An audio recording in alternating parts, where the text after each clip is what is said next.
They are popular because they are genuinely terrifying, and they're terrifying because they evoke the ragged quality of real-life experiences of the inexplicable.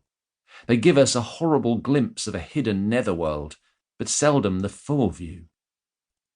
The feeling they produce stays with us, even if we can never quite work out what it is we have seen. Few people today realise that for M.R. James, ghost story writing was only a sideline. He was a serious academic who served at various points in his life as Provost of Eton College, Vice-Chancellor of Cambridge University, and Director of Cambridge's Fitzwilliam Museum.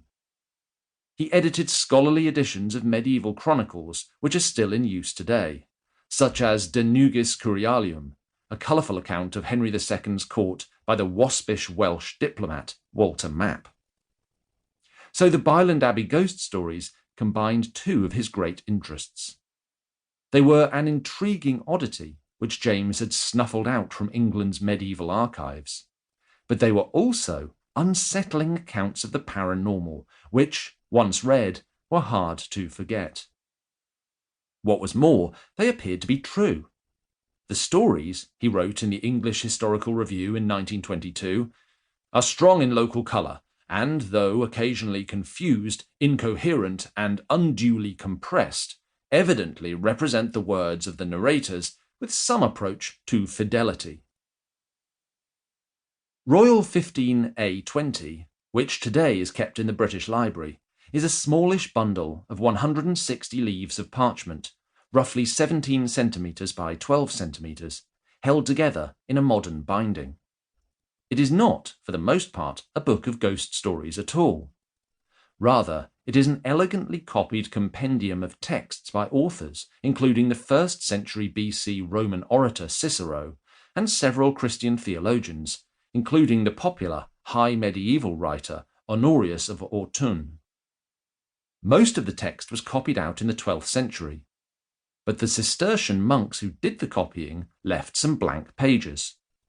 And it was on those empty leaves, in a much later generation, that the 15th century ghost stories were written.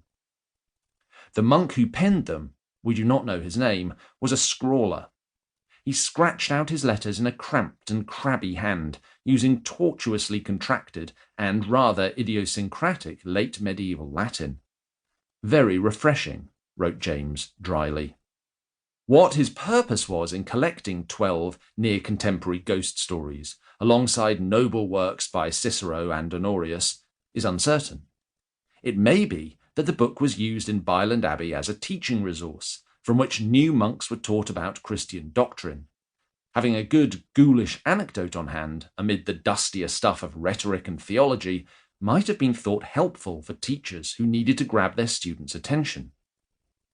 Most of the stories have an explicitly Christian flavour, with lost souls helped to pass through the afterlife after atoning for some earthly sin.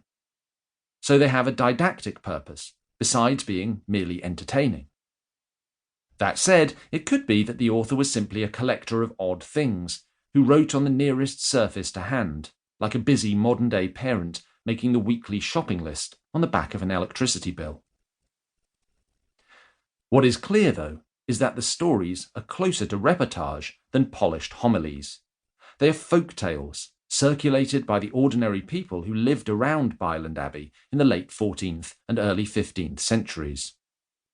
They mention local landmarks and settlements, Ampleforth, Gilling, Hodgebeck, York.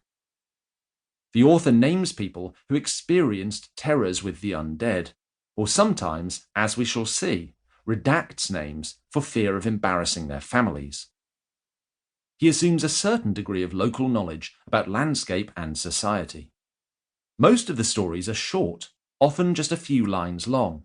Without exception, they're weird. But one of them, the Snowball story, which is the second recorded and the longest by far, is a late medieval humdinger. That is why I have adapted it for you here. I came across the Byland Abbey ghost stories just before Halloween in 2020. I was looking for a scary tale from the Middle Ages with which to try and impress my children, and had a dim memory of once reading, in some northern chronicle or other, the story of a revenant. Having not much